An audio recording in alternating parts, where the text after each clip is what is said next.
Picture this moment. Your client has just had a significant realization. Their eyes are bright, they're nodding. You can almost see something shifting inside them. And then what? This is the moment where many coaches either rush forward too fast or let the momentum fade completely. There's an art to what happens next, and that's exactly what we're exploring in this video. So here's the thing about this pivotal moment. When insight happens, what you do next determines whether that insight transforms into action or just becomes a pleasant memory that fades by next week. The slide shows you two common mistakes coaches make: rushing forward too quickly or letting momentum fade. Both of these squander the power of that breakthrough moment.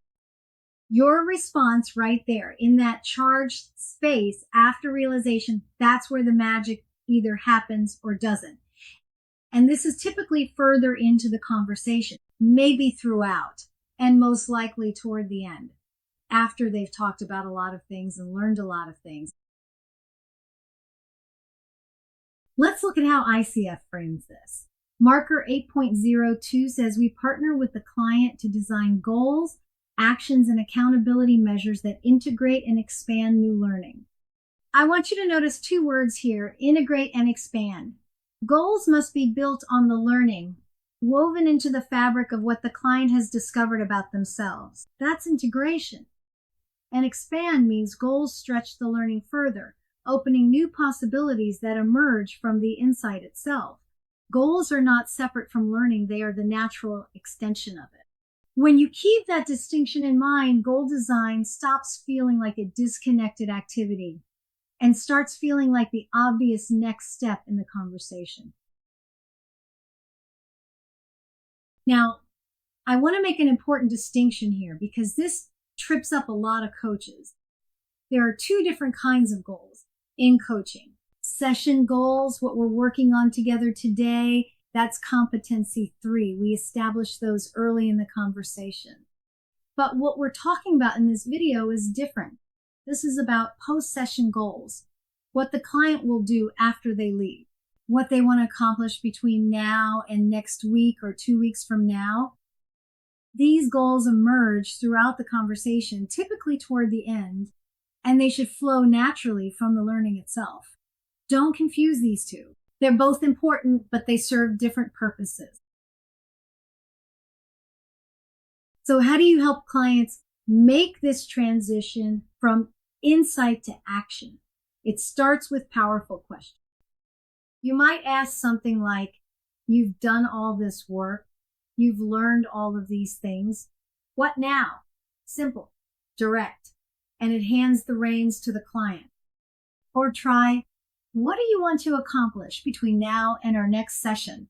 Notice these questions aren't you assigning tasks. They're inviting the client to design their own next steps. You can also ask about takeaways, what feels important to act on, or given what they've discovered today, what feels like the natural next step. The key is that these questions position the client as the designer of their own path forward. That's where sustainable change comes from. Let me give you an example of what this looks like in practice. Say your client discovers they've been micromanaging their team because of deep-seated trust issues stemming from a past professional betrayal. That's a significant insight. Now, here's the wrong approach. Coach assigns delegate more tasks this week as homework. You see what's happening there? The goal feels imposed. It's disconnected from the emotional work they just completed. Here's the right approach. Coach asks, now that you understand where this comes from, what goals emerge for you? And the client might say, I want to identify one person I can practice trusting with a small project. That goal flows from the learning. It's theirs. It integrates the insight in a way that feels authentic to their journey. Let me be direct about some common mistakes I see coaches make here. First is disconnected planning. creating a separate action planning phase that feels like a completely different conversation. The shift is too abrupt and you lose the emotional thread. Second is premature goal setting, rushing to goals before the learning has been fully articulated and integrated. The client hasn't had time to absorb what they've discovered. Third, and this is a big one, coach design goals. The coach designing the goals instead of the client.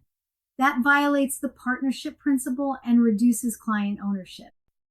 The fix is simple, but takes practice. Let goal design feel like a natural progression of the conversation. The learning creates momentum. The goals simply direct it forward. So here's what I want you to take away from this. Goals and actions should flow naturally from the learning, not feel like a forced transition to action planning mode. The client designs the goals. The coach partners in the process by asking powerful questions that help shape direction. Remember, they've done the work, they've had the insights. Your job is to help them figure out what they want to do with all of that. Not to tell them, not to assign, to partner. But here's where so many coaches go wrong. And it's not what you might expect. It's with accountability. That's where we're headed next.